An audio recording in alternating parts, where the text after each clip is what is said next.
Muy buenos días a todos. Vamos a dar inicio al segundo día del Congreso de la Red de Análisis y Buenas Prácticas em APPs 2021. PPPs 2020. Nós temos aqui as PPPs e a sua relação ótima com obras e instituições do governo ao longo do governo. E temos aqui 5 especialistas que falam sobre esse tema tão relevante, sobre as questões e a sua correlação. A sessão iniciará com a apresentação ao dia de hoje com a empresa sobre as unidades de PPP para todos os trabalhadores, que tem um trabalho de investigação, de pesquisa feita sobre a mudança institucional que pode gerar essas unidades num processo de qualidade de programas de PPP na nossa região. Esta apresentação está programada porque terá 20 minutos e logo após vamos passar a participação dos panelistas que terão cada um 2 perguntas que serão respondidas num período também mais ou menos de 10 minutos. Depois vamos ter a participação, a apresentação. Vamos começar com a senhora Maria Suzana Morales, que é diretora de projetos da Agência de Proinversão do Peru. Depois teremos o senhor Sigmund Freud, diretor executivo do Departamento de Projetos de PPP. Karen Sen, Adilo Sela, vice-ministro de Planejamento Econômico e Social, Desenvolvimento Econômico e Social do Paraguai. Sigmund Freud, como já dissemos, ele é o diretor executivo da Direção-Geral de Alianças Públicas-Privadas da República Dominicana. E, finalmente, teremos a diretora de Programa de Participação Privada.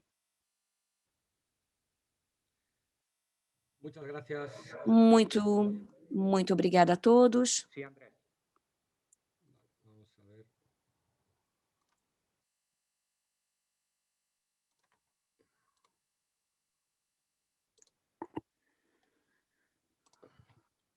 Ahora. Se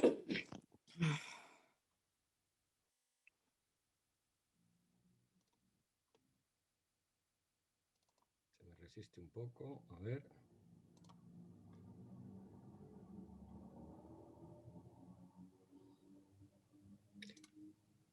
Bem, pois muitíssimas gracias, Daniel. Bom, muito obrigada, Daniel, e muito obrigada ao BID por ter permitido essa pesquisa.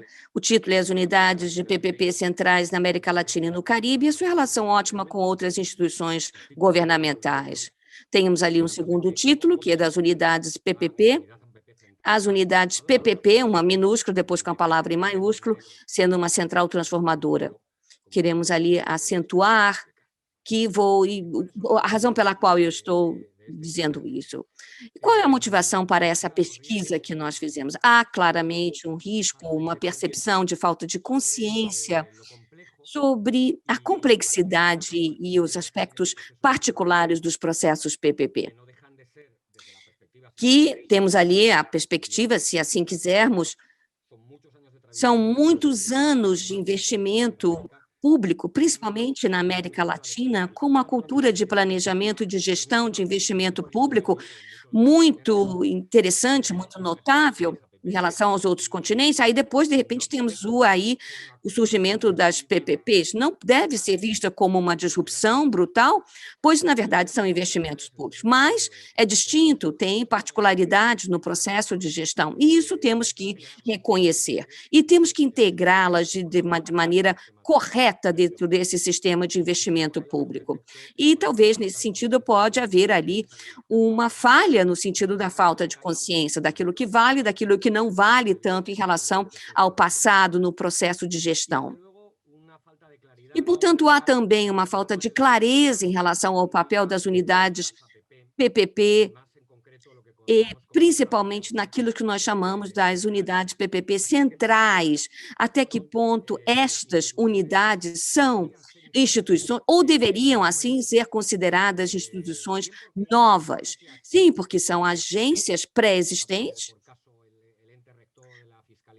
como, por exemplo, uma determinada unidade dentro de fiscalização do Ministério da Fazenda, mas muitas vezes tem capacidades novas e, nesse sentido, passa a ser considerada nova. E essa nova entidade, como, por exemplo, a criação da Secretaria de PPPs, independente da presidência do governo panamenho, temos que integrá-las corretamente dentro de todo o processo. Esses são os motivos. Quais os objetivos nesse sentido? Definir como pode ser mais eficaz o papel de uma unidade PPP central na gestão de projetos e programas PPP, principalmente no âmbito da segurança do processo, da qualidade do processo. E o segundo objetivo é apresentar um processo de avaliação de desempenho desse sistema, principalmente das unidades PPP centrais. O que nós consideramos uma WAC? É uma organização configurada dentro do aparato governamental que concentra, como qualquer unidade PPP, ali algumas qualificações de uma unidade PPP, ou talvez com uma equipe especializada dentro de um determinado ministério, atuando em benefício de todo o governo, de todo setor, com enfoque claro na segurança da qualidade dos processos e projetos PPP. A metodologia, ou, digamos, o nosso enfoque de trabalho utilizado para chegarmos ao ponto onde nós queríamos, nós analisamos vários aspectos embasados na literatura já existente, juntamente com a nossa própria reflexão e uma análise de toda a evidência empírica de 9 países da América Latina, fazendo uma interação com algumas pessoas, com questionários e telefonemas, e também tivemos 3 casos da Ásia, do continente asiático, que nós consideramos relevantes para fazer um contraponto. E também uma revisão de uma pesquisa, de certa forma, recente sobre as unidades PPP da União Europeia, de alguns países da União Europeia. Bom, então, como vamos analisar?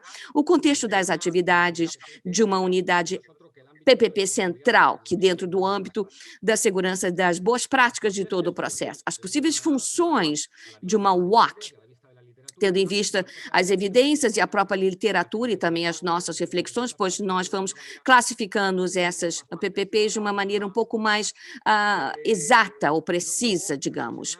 E depois nós refletimos e analisamos as chaves da efetividade de uma unidade PPP. É um problema bastante claro, previsto já na literatura, que muitas unidades PPP simplesmente são equipes com novos funcionários já previstos em lei, mas não trazem, não corroboram uma certa efetividade, não melhoram o processo. O que falta é ter uma WAC, portanto, eficaz, eficiente.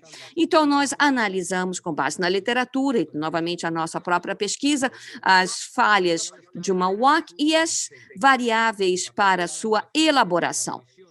O objetivo é oferecer uma revisão dos marcos institucionais dos 9 países analisados e qual o papel que a WAC, ou que as WACs, muitas vezes há mais de uma, e como interagem com outros atores nesse arcabouço institucional. Então, portanto, é uma análise comparativa, pois aí nós incluímos marcos APPs de outros países, né? Não apenas dos 9, que servem um contraponto. E depois fizemos recomendações de uma pauta de um processo de elaboração de uma revisão de uma WAC. Então, portanto, focando nesta área, nós, e tendo em vista o contexto dessas funções, falamos sobre a análise da responsabilidade, dessa qualidade dessas boas práticas, a segurança das boas práticas. E o outro âmbito da responsabilidade que temos que reconhecer na literatura, por exemplo,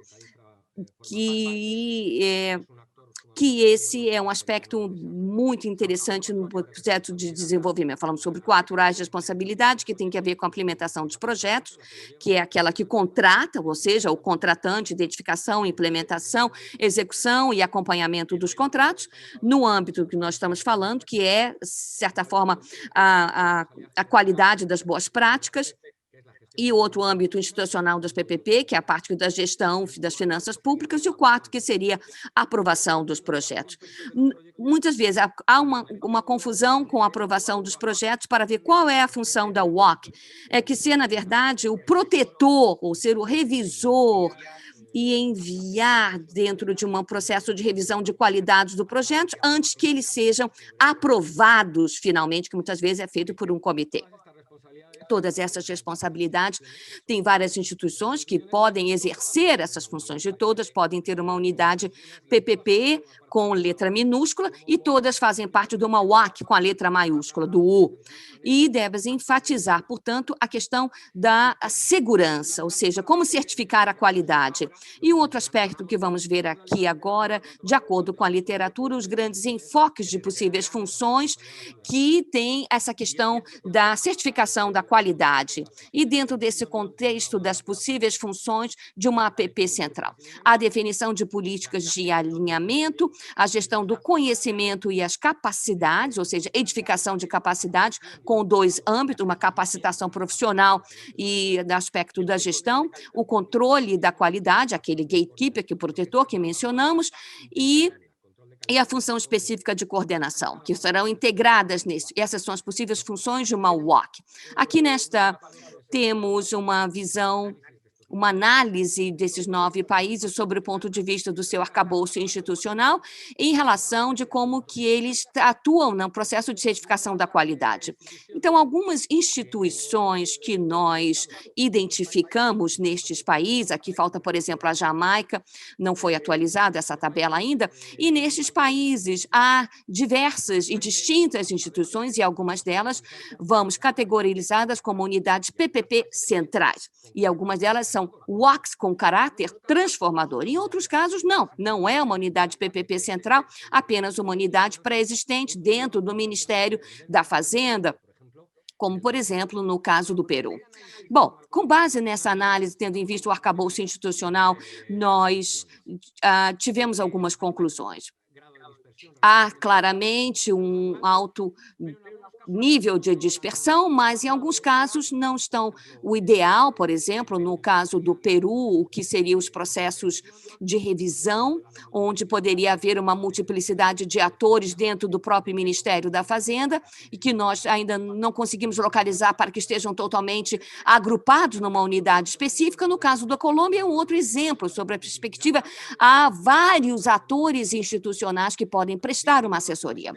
Com isso, vemos que há uma duplicidade de atores, nem sempre, em alguns casos, na verdade, mas é extremamente positivo essa análise geral que fizemos, pois há um alto nível de concentração que é um aspecto vital para um bom funcionamento das APPs com essa certificação das boas práticas.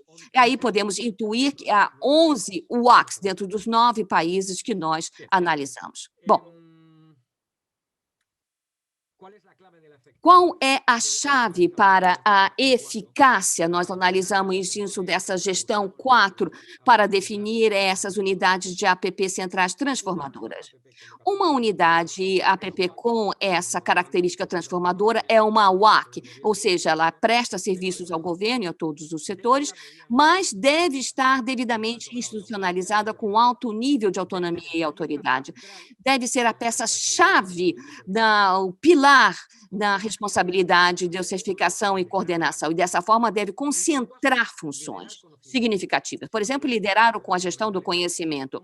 Nós vamos aqui mencionar como que essa função de gestão do conhecimento, nós vemos ela muito débil na região latino-americana e Caribe. E também tem que apoiar ou liderar a emissão ou elaboração de políticas públicas, ser parte relevante, não apenas única, no processo de verificação e de revisão, como controle de qualidade, e exercer o papel de coordenação e, se possível, se não houver um conflito de interesse, prestar serviço de assessoramento.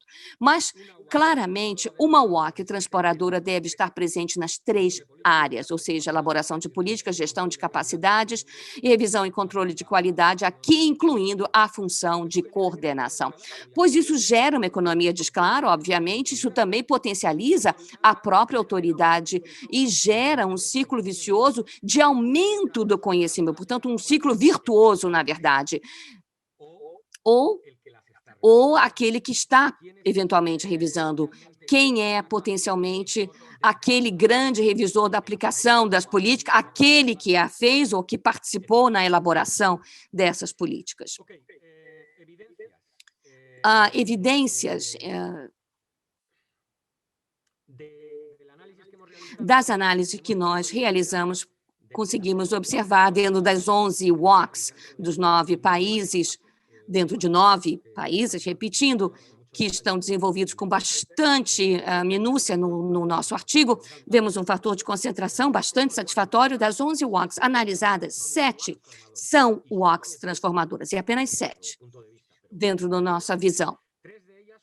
3 delas com liderança, com alta intensidade nas 3 funções. No caso aqui de El Salvador, a Secretaria Técnica de Planejamento do Paraguai, a Direção-Geral, por exemplo, de PPPs no Paraguai, e também a de Colômbia. Temos que dizer, no caso da Colômbia, nós estamos avaliando um pouco mais dentro das unidades PPP. Tem algumas unidades PPP como núcleo de conhecimento, há uma equipe que trabalha dentro, que não tem, de certa forma, muita força institucional, mas nós estamos avaliando sobre o aspecto de integralidade dentro de todas as suas funções. 3 estão perfeitas, aptas, no sentido de arcar com as 3 funções, e as 4 estão atuando nas 3 funções. O enfoque dessas funções é variável. Não é, portanto, tão exógeno ao falarmos sobre uma criação nova, específica.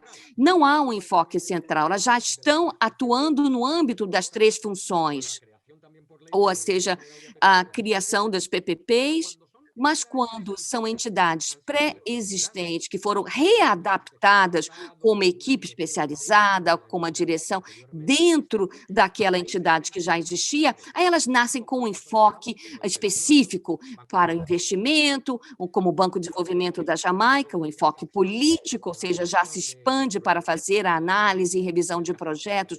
No caso da NDP na Colômbia, por exemplo, um enfoque de revisão e aprovação de projetos, e aí se amplia para maior capacitação, como assessoramento, no caso da unidade PPP do Uruguai, como também do Ministério da Fazenda, dentro da Direção-Geral, no Paraguai, por exemplo, ou no caso também do México. Algumas debilidades que nós encontramos, algumas. Falta de liderança na função de capacitação e formação profissional. Há muita falta. E sabemos que esse é um grande problema, é a falta de recursos, e a principal solução é participação e contratação, pagando melhor para os especialistas que atuam nessa área. Falta de liderança e capacitação. Outro problema que nós encontramos, falta de recursos. Todas as unidades nos relataram que tem problemas em contratar pessoas qualificadas, é um problema universal, que todos se encontram. Falta de coordenação e liderança no processo de revisão. Muitas vezes não há uma clara coordenação, como no caso do Uruguai, da Costa Rica e da Colômbia.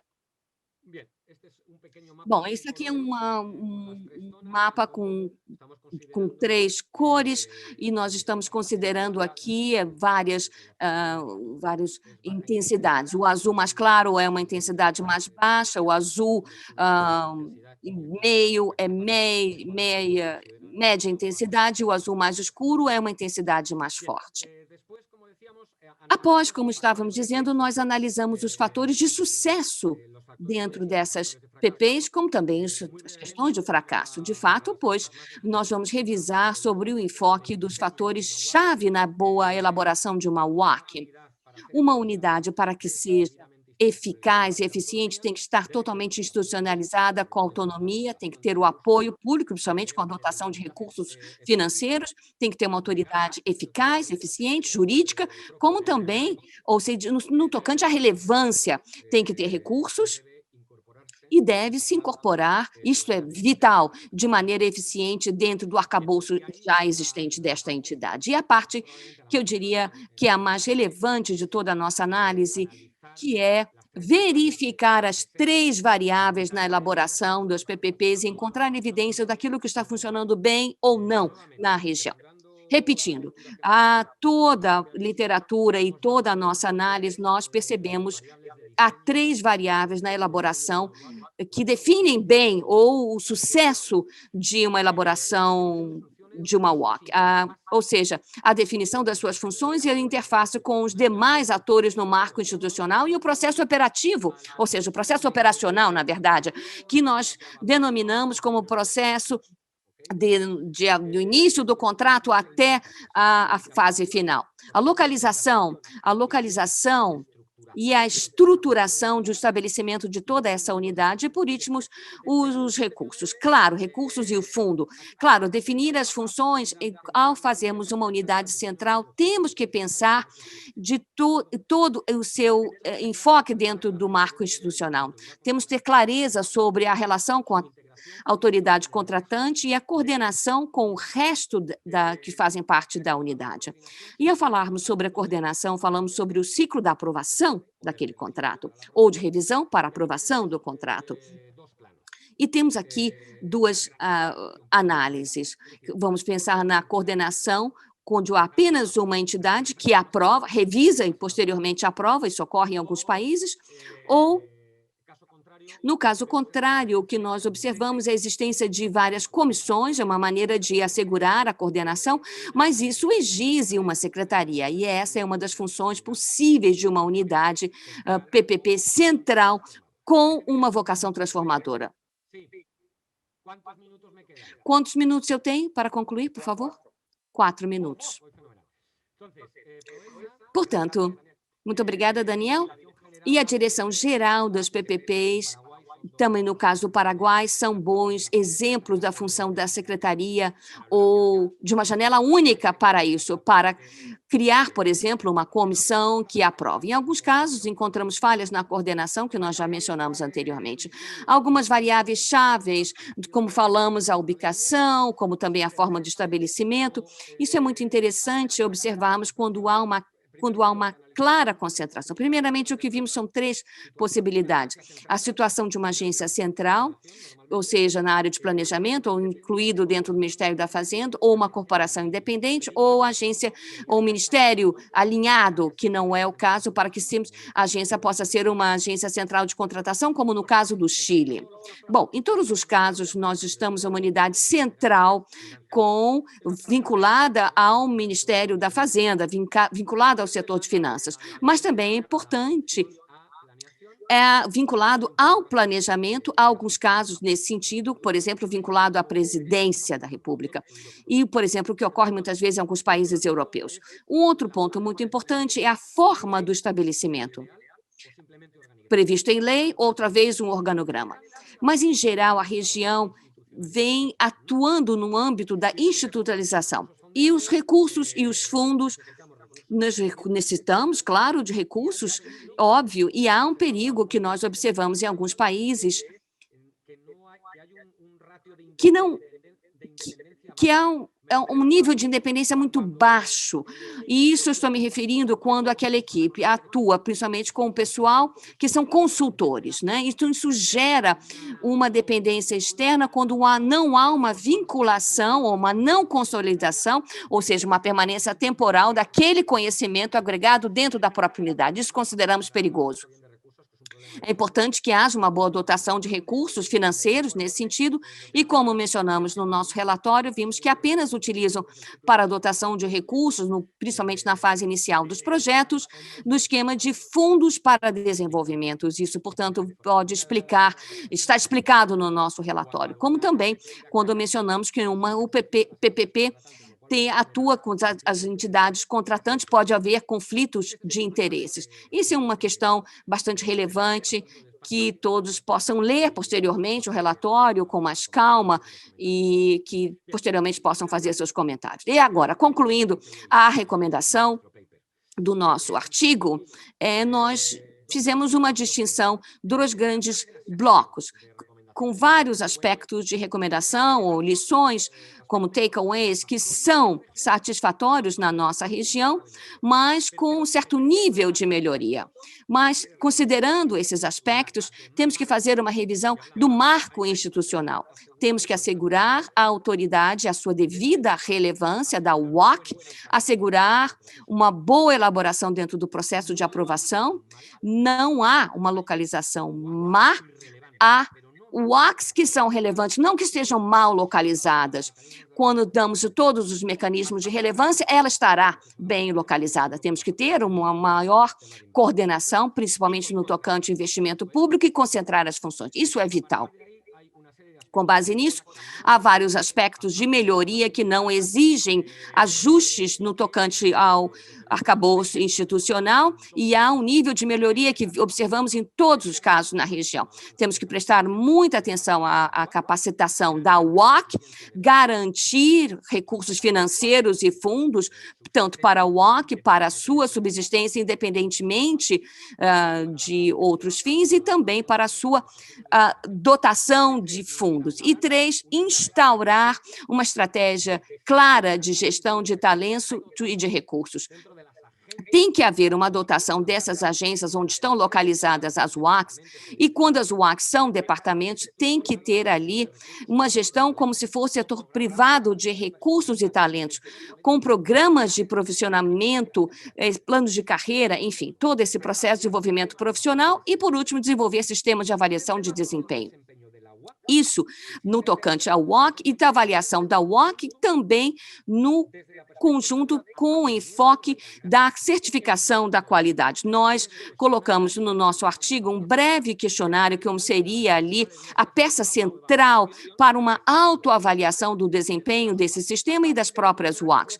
Concluindo, buscando apresentar uma metodologia de passo a passo para uma criação de uma WOC ou para uma revisão crítica posteriormente de uma WOC e a sua localização. E aqui eu concluo, Manuel. Agora vamos aqui falar sobre uma sessão de perguntas e respostas para os panelistas. Vou começar com a Catherine.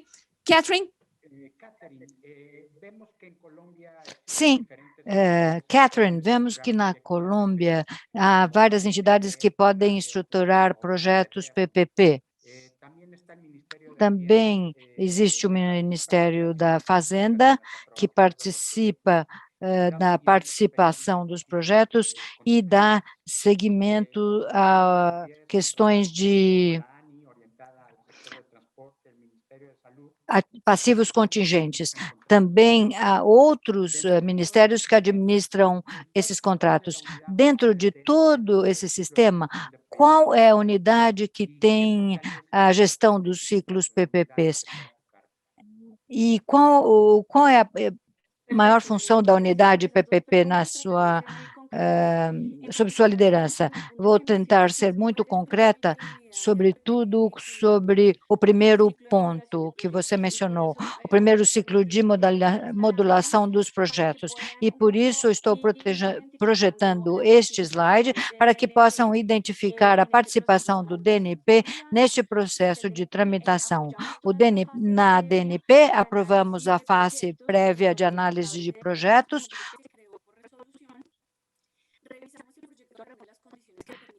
também revisamos as condições que permita a existência do projeto, a estruturação do projeto.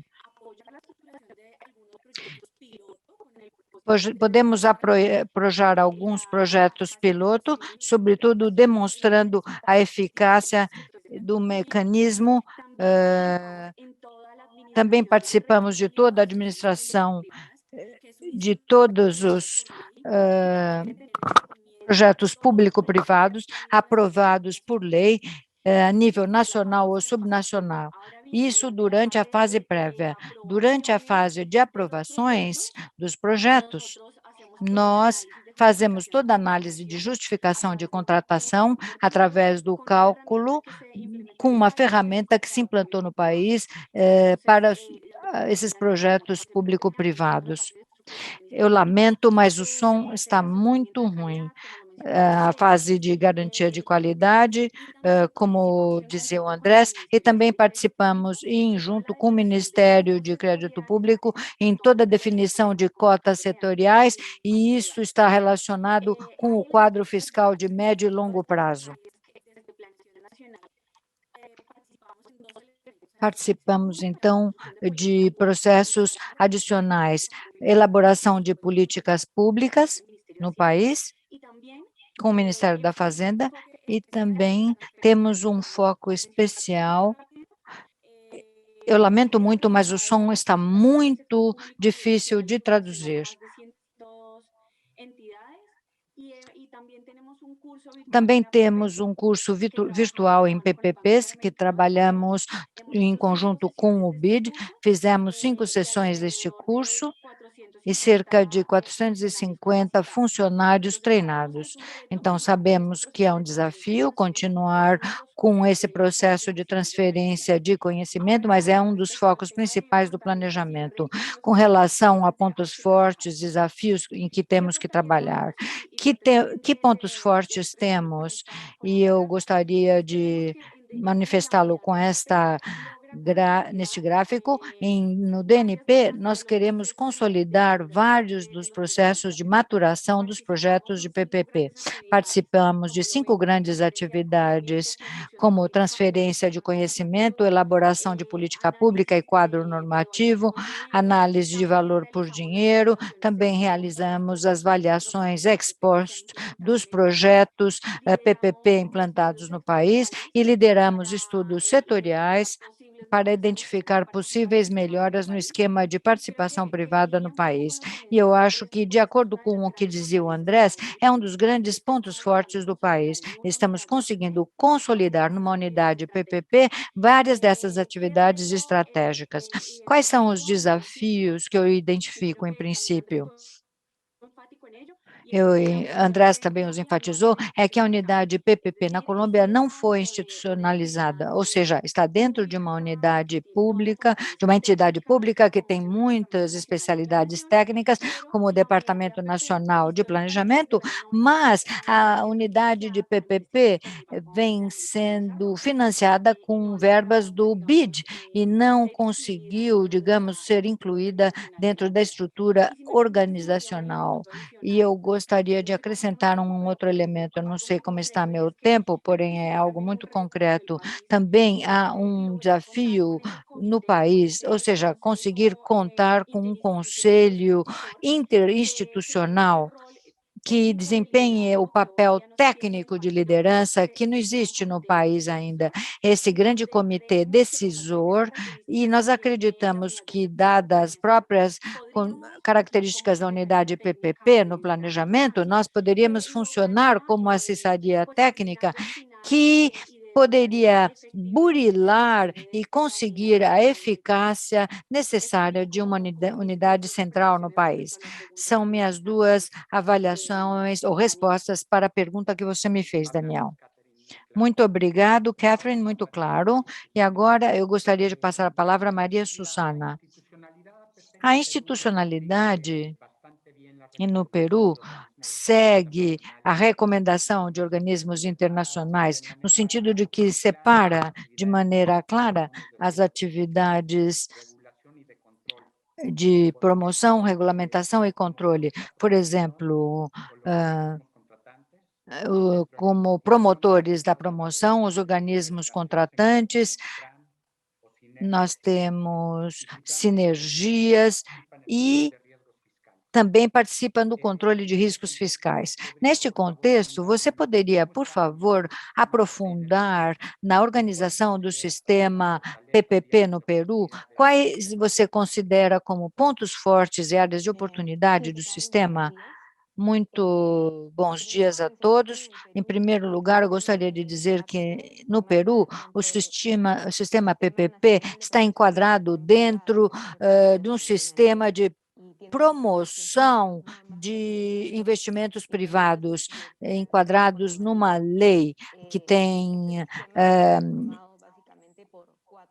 linhas gerais técnicas e outros. Nós temos 4 atores nesse sistema, em princípio, o Ministério de Economia e Finanças, que tem a ordem técnica e normativa, que tem como função garantir o cumprimento da Política Nacional de Promoção do Investimento Privado. Depois nós temos os ministérios e governos regionais, que são os sponsors ou patrocinadores dos projetos e participam durante toda a fase das PPPs.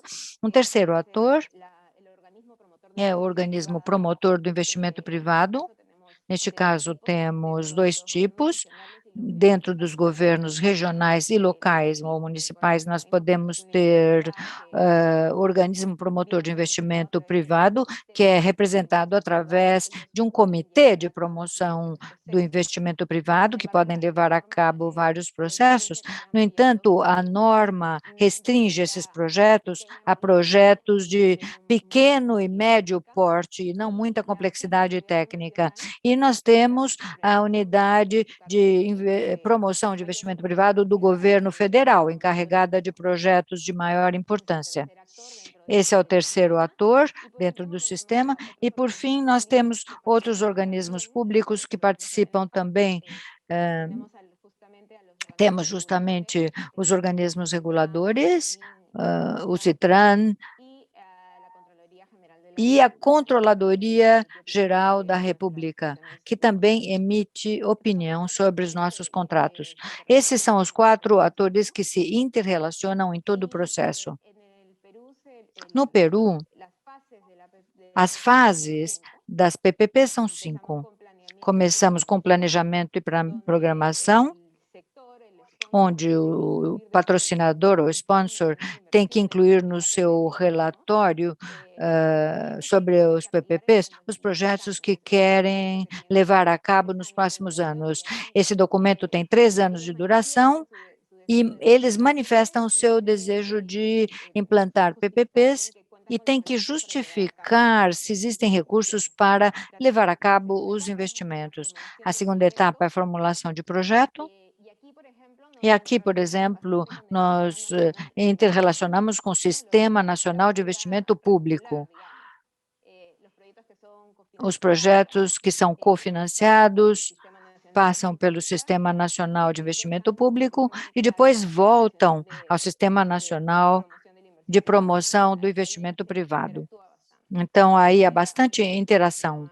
Isso também foi mencionado no paper. A terceira fase é a fase de estruturação, que, embora esteja a cargo do Proinvestimento, no caso de projetos de investimento nacional, nessa etapa, o que fazemos justamente é elaborar a versão inicial do contrato, que vem acompanhada das justificativas. É nesta etapa onde interagimos, em maior medida, com os outros atores. Por exemplo, com o setor que nos encarregou o projeto e que tem que aprovar a versão do contrato, com o organismo regulador, no caso do projeto ser regulamentado, e com o Ministério de Economia e Finanças. Todas as versões iniciais de contrato passam por essas aprovações. Uma vez terminada a etapa com o edital, etc., passamos à etapa conhecida como transação, que recebem comentários, nessa fase se recebe os comentários, e queremos incorporar esses comentários e elaboramos uma versão final do contrato. Chamamos os atores que tivemos anteriormente, o setor patrocinador do projeto, o organismo ou a agência reguladora e o Ministério de Economia e Finanças para aprovar projetos que envolvam também recursos públicos.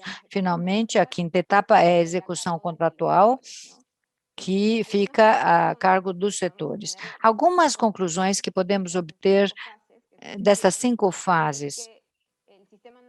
O Sistema Nacional de Promoção do Investimento Privado se une com o Sistema Nacional de Investimento Público. O Ministério de Economia e Finanças participa de todas as etapas, garantindo o cumprimento das políticas. E o Ministério de Economia e Finanças opina em cada etapa e é o que nos permite passar à etapa seguinte. Para investimento, participa ativamente apenas em 2 dessas etapas, estruturação e transação. E nem todas as fases são lideradas pelo mesmo ator. Começamos a primeira etapa é liderada pelo setor, e também o setor tem a liderança na etapa de execução contratual. Este é o quadro, digamos assim, das PPPs no país. Quanto aos pontos fortes e oportunidades de melhora, eu creio que temos vários pontos fortes. Eu vou me cingir a 4. Proinversões é uma entidade que está bastante institucionalizada, tem uma presença reconhecida, tem papéis claros, está enquadrada, digamos assim, numa lei, e está muito claro o seu âmbito de ação. Interage claramente com cada um dos atores que eu mencionei, conta com apoio político. O Conselho Diretor de Proinversões consiste de 5 ministros e é presidido pelo Ministério de Economia e Finanças, e os outros 4 ministros são os representantes das carteiras mais importantes que temos dentro da instituição. Com isso, queremos garantir que os processos tenham o apoio dos setores que são os patrocinadores. É um organismo, uma agência autônoma, técnica especializada, com autonomia financeira também. Quanto às oportunidades de melhora,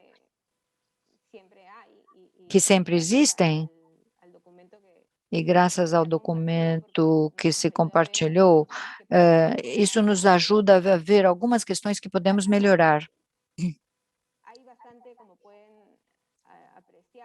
Como podem avaliar, há bastante coordenação com outras entidades durante todo o processo, e há várias entidades que opinam, o que pode fazer com que os processos levem um certo tempo. Dentro das entidades, não opina apenas um, digamos, serviço, podem ser vários. Eu acho que nós deveríamos ter um único interlocutor para agrupar todos esses comentários, como também capacitem as outras unidades a respeito do que é uma PPP. Isso é muito importante, porque, às vezes, durante o processo, nós temos que capacitar os vários serviços a respeito do que é uma PPP. Isso faz com que os nossos prazos se dilatem. Nós temos que continuar a trabalhar em diretrizes para agilizar os processos. Nós deveríamos ter um contrato standard para tentar reduzir os custos de transação e interação com as várias entidades, que são várias, né, para conseguir a aprovação. Isto é algo em que vimos trabalhando e esperamos que isto reduza bem o desgaste do debate sobre as cláusulas. E, por fim, embora cada entidade deva opinar sobre os temas sob sua estrita competência, há sempre o desejo de apoiar outras questões e emitir comentários sobre temas que às vezes são de competência de outras entidades. Isso faz com que nós tenhamos que coordenar a questão entre as entidades, o que dilata também um pouco os prazos. É tudo de minha parte. Muito obrigado, Maria Susana. Agora eu vou passar a palavra a Adílio. Adílio, no Paraguai existem 3 instituições-chave dentro do sistema APP, o Ministério da Fazenda, a Secretaria Técnica de Planejamento e o Ministério de Obras Públicas e Comunicações. E dentro de cada uma dessas unidades existem equipes especializadas, ou seja, unidades PPP. Eu gostaria que você respondesse as seguintes perguntas. Como estão estruturadas essas unidades PPP? E a segunda pergunta é, entendo que existe um novo decreto que permitirá à Secretaria Técnica de Planejamento, sob seu cargo, ter um novo papel como a agência especializada em PPPs. Você poderia falar um pouco mais sobre isso? Muito obrigada pelas perguntas, Daniel. Estão me ouvindo bem? Sim, Adílio. Excelente, Daniel, muito obrigado. Para começar, eu gostaria de pedir aos organizadores que pusessem o slide 4 da minha apresentação. Maria Susana, você poderia deixar de compartilhar sua tela, por favor?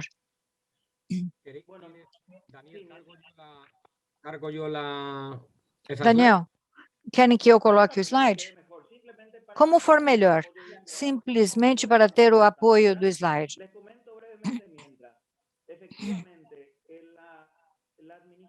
Bom, de fato, a organização contratante por excelência, dada a relevância que tem a infraestrutura, é o Ministério de Obras Públicas e Comunicação do Paraguai.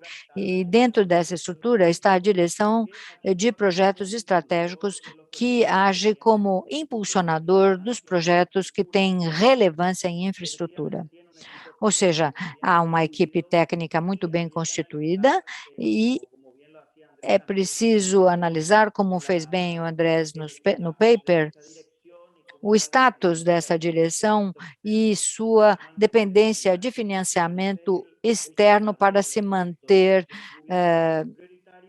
E nós analisamos projetos de investimento público que poderiam ser PPPs. Temos a Secretaria Técnica de Planejamento com a Direção-Geral de Participação Público-Privada. Muito obrigado. Como ela está como janela única do Sistema Nacional de Investimento Público, o que gera uma coesão natural entre PPPs e investimentos públicos. Eu já vou mencionar detalhes sobre isso. Aqui uma análise dos projetos. Podemos considerá-lo como controle de qualidade, o que faz a formulação do projeto com relação a vários indicadores, e depois desta avaliação se passa ao Ministério da Fazenda, dentro da Subsecretaria de Economia, na Direção-Geral de Investimento Público, onde está um departamento que trabalha em todos os temas inerentes, fazenda e coordenação. Quando eu falo fazenda, para outros países podem ser finanças. Então, a partir daí se coordena, a partir desse departamento de PPP, também o que faz análise macrofiscal, como isso vai impactar no superávit ou déficit fiscal, e também políticas sobre empréstimos para os projetos. Voltando um pouquinho ao que faz a Direção-Geral de PPPs, aqui na STP, bom, como eu lhes dizia, por um lado, nós temos como STP uma Direção-Geral de Análise de Políticas Públicas, que pode nos apoiar nessas diretrizes, planos setoriais, etc., que fazem a definição da política. Quanto à gestão de conhecimento e capacidades, nós temos uma via, isso é uma via inicial que dava bastante impulso, e estamos trabalhando também muito de perto com o BID, em tudo o que diz respeito à capacitação e planejamento. Estamos retomando isso para que tenhamos capacitação da equipe interna técnica da STP, e também é importante fornecer capacitação aos nossos clientes potenciais, os organismos de Estado que podem vir a gerar PPPs. Outro sim, vamos fazer com que os técnicos, tanto de investimento público quanto de PPPs, possam dar cursos aos colegas de outras entidades. E aí é importante mencionar onde temos uma função específica de coordenação, que é a Lei 5.102, datada do ano de 2014, que nos dá algumas linhas a essa coordenação central de PPPs. Nesse sentido, estamos alinhados com as recomendações feitas por Andrés, as quais agradecemos muito. Isso para lhes dar um pouco de contexto e responder à primeira pergunta. Daniel, lhe parece suficiente? Eu acho que já ficou bastante claro, Adílio. Obrigado. Bom, por enquanto, agora voltando à segunda pergunta, passando à segunda pergunta, eu estou neste cargo, ou instituição, há 3 meses, depois de 10 anos de trabalhar com PPPs no Ministério da Fazenda, e usando minha experiência e todas as lições aprendidas, com relação ao decreto 1350, no ano retrasado, elaboramos um novo decreto de PPPs que melhora muitas questões da prática e da gestão de projetos, como, por exemplo, faz com que o pré-planejamento seja obrigatório, faz com que o diálogo competitivo seja obrigatório, e reduz os trâmites da Procuradoria-Geral da República, que neste processo o que faz é fazer com que a PPP se limite aos papéis estabelecidos à Lei 5.102 e que esteja associada a planos setoriais, coordenação, promoção e capacitação, ao invés do que se fazia antes, que é a função que tem hoje o Ministério da Fazenda. Então, nossa intenção é, e como explicava o Andrés, nós temos o papel de assessores na estruturação de projetos. Então, a intenção é, aplicando o novo decreto e intensificando os papéis da lei, trabalhar a jusante na elaboração dos projetos, com apoio da Direção de Investimento Público, que está aqui mesmo, e outras instituições. Eu falando por meses. Muito obrigado, Adílio. Muito obrigado. Agora, eu vou passar a palavra a Sigmund. Sigmund, o programa PPP na República Dominicana está começando.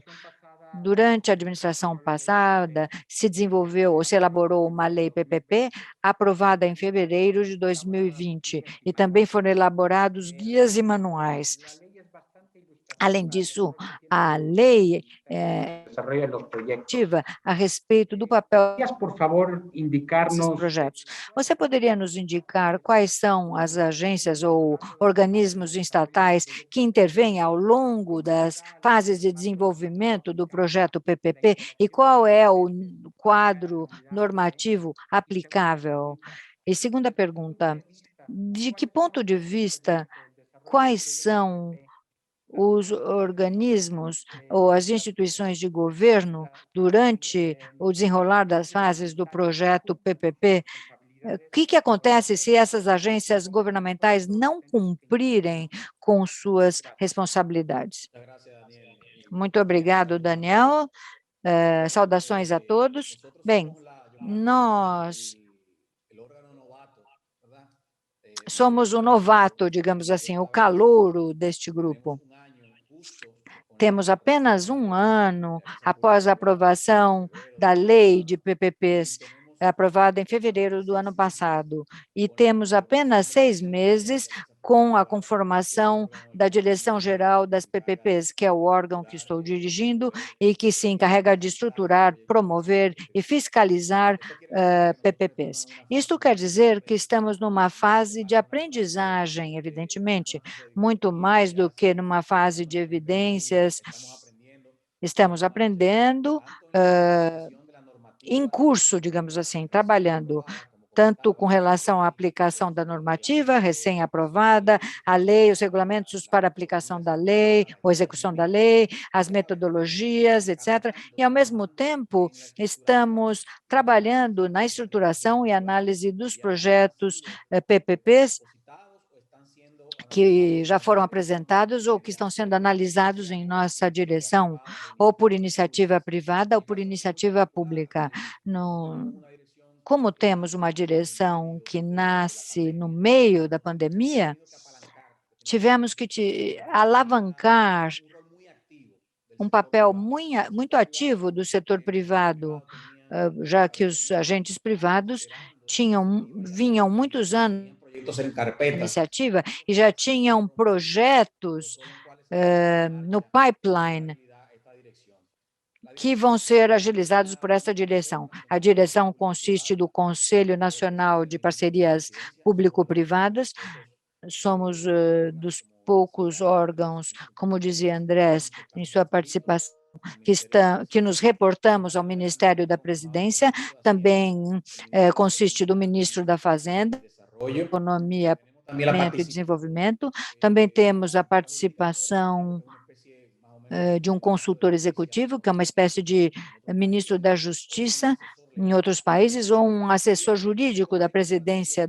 da República e um diretor de contratações. É uma direção que foi criada para regular o processo de compras e contratações de obras e serviços do Estado. E ele também faz parte do Conselho para participar de maneira ativa do processo de seleção dos concorrentes no momento da adjudicação do projeto PPP. Agora, fora isso, o seu papel é muito passivo, com voz, mas sem voto. Então, vendo esta conformação, é uma conformação muito robusta, porque nós temos os principais ministérios, os ministérios de maior relevância, primeiro no âmbito da política pública, como o Ministério do Interior e da Presidência, e também no âmbito da política econômica e política fiscal, com a presença do Ministério da Fazenda, Economia e Planejamento.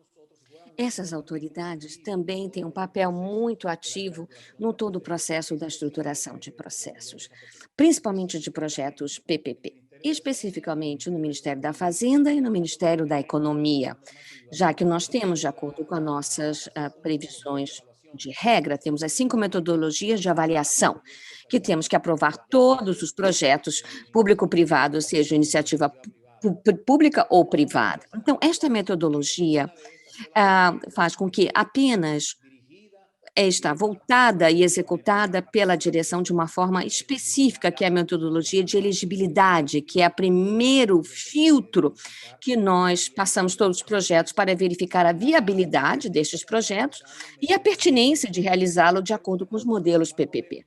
Os demais modelos, como impacto social, o valor quantitativo, como existe em outros países, isso faz com que nós estejamos que estar envolvidos com o Ministério da Fazenda e da Economia. Então, antes que um projeto PPP seja declarado de interesse público, ou seja, formalmente recebido ou visto como um projeto de interesse público por parte do Estado, temos que passar por esses filtros, o que faz com que o papel destas instituições seja um papel extremamente relevante antes da declaratória dos projetos PPP. E o que também já determinamos que a própria lei dos PPPs determinou que em cada um desses ministérios criássemos uma unidade executora das PPPs, não apenas a direção, como nós aqui, organismos de regulamentares, em cada ministério da Economia e da Fazenda tem que haver uma unidade permanente de PPP, cujo objetivo é dar o apoio constante na revisão de todos os processos, todas as análises que nós mencionamos anteriormente. Da mesma forma, o Ministério da Economia e Planejamento atua na fase do registro ou da incorporação do sistema de investimento público. Então, todos os projetos da aliança público-privado, antes de ser abertos para o processo de licitação, têm que ser registrados dentro desse setor. E esse registro, ele é previsto em lei. Cabe ao Ministério da Economia e do Planejamento que verificará se este projeto vai atuar em consonância com os investimentos com os investimentos públicos durante um período anual a cada 4 anos. Então, no momento que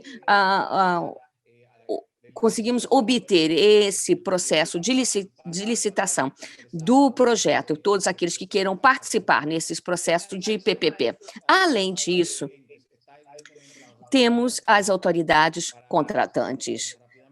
Respondendo à sua segunda pergunta, as autoridades contratantes também exercem um papel extremamente relevante, uma vez que, dependendo do tipo do projeto, teremos autoridade que terá maior afinidade com o projeto PPP a ser executado pelo Ministério, pode ser a autoridade portuária ou aeroportuário, se for aeroportos, talvez o Ministério da Energia, se for a construção de uma rede elétrica, enfim, todos têm um papel muito relevante a exercer. Se os projetos são iniciativa privada, ou iniciativas não solicitadas, como existe em outros países, eles atuam não apenas, nós recebemos formalmente o projeto e, posteriormente, convocamos essa autoridade contratante que nos acompanhe em toda a fase de análise de viabilidade e também do projeto, depois de ter sido declarado como de interesse público para iniciativa privada. No caso de ser um projeto de iniciativa pública, tem que ter o papel que essa autoridade contratante vai exercer, será de articulador, ou seja, que vai estruturar o projeto. Mas nós tivemos aqui uma experiência nesses 6 meses e queremos dar muito apoio à autoridade contratante, que não pode, isoladamente, gerenciar esses projetos sozinhos, pois existe muito conhecimento nos modelos de PPP. Então, desta forma, nós sabemos que podemos exercer um papel de assessor, de consultor a essa autoridade contratante para ajudar a estruturar esses projetos que serão posteriormente recebidos de acordo com os que está previsto na lei.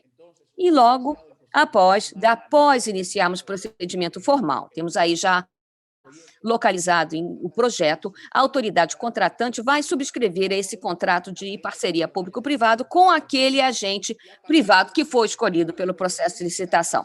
E ela exercerá, depois, um papel de fiscalização de acordo com a unidade de parceria PPP.